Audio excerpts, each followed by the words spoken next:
Nagambala ko kayo rito, Ashley.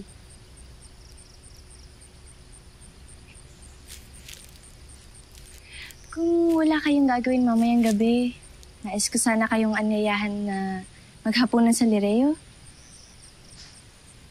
Kung sa ganun ay makapagsalo kayo ni Ina at ni Ashley Danaya. Isa pa, wala na magbalik ako rito. Hindi pa tayo nagkakasama-sama bilang isang pamilya. Kaya, kung maaari sana ay... Bakit ako ang inaanyayahan mo? Bakit hindi si Perena? Ang tunay mong ina. Hindi niyo magagamit si Mira laban sa akin. Gawin niyo ang nais sa kanya. Itago niyo, paslangin niyo, wala akong pakialam. Kung nais mong mailigtas si Lira, isuko niyo na sa akin ang inyong mga brilyante. Sigit pa pala mahalaga mga brilyante sa inyo kaysa sa akin? Mira, huwag kang masaktan. Lahat ng ito ay ginagawa ko para din sa iyo. Para sa akin? Alin sa inyo mga hakbang ang ginawa niyo para sa akin? Hindi ko inaakala na makikita tayo muli. Nagmamadali kami. Paalam. Mira, sandali!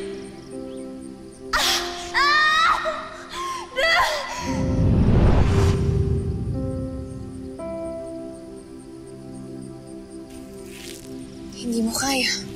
Hindi ba? Kaya sana'y huwag mo akong pilitin na makipagsalo kay Damihan o kay Danaya. Dahil hindi ko gagawin yun. Hindi ko pa kaya. Kaya Mira, nakikiusap ako sa'yo. Pwede ka nang umalis.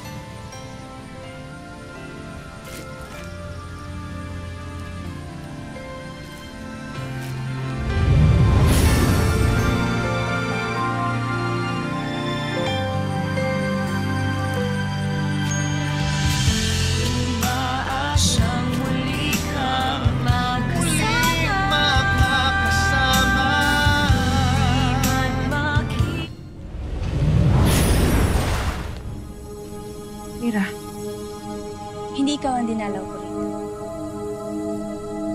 Rehab? Rehab? Mira, bakit na pa rito? May labanan pa palang nagaganap dito. Sayang at hindi kita maisasama sa Lireo, Rehab. Lalo't may kasiyahan kaming ipagdiriwang doon. Mamayang gabi. Upang pagbigyan ng batang ligaw. Kung ganon, padadalhan ko na lamang kayo ng masasarap na hapunan mamaya. Nang sa ganun ay magkaroon kayo ng gana makipaglaban at talunin kung sino man nais magtaboy sa inyo dito sa Sapiro. Huwag mo nang iparinig sa akin yan, Mira. Hindi mo kailangan saktan ang loob ng iyong ina. Binabalik ko lamang lahat ng pananakit mo sa akin noon. Mira, tama na. Magbalik na sa Lireo ngayon din.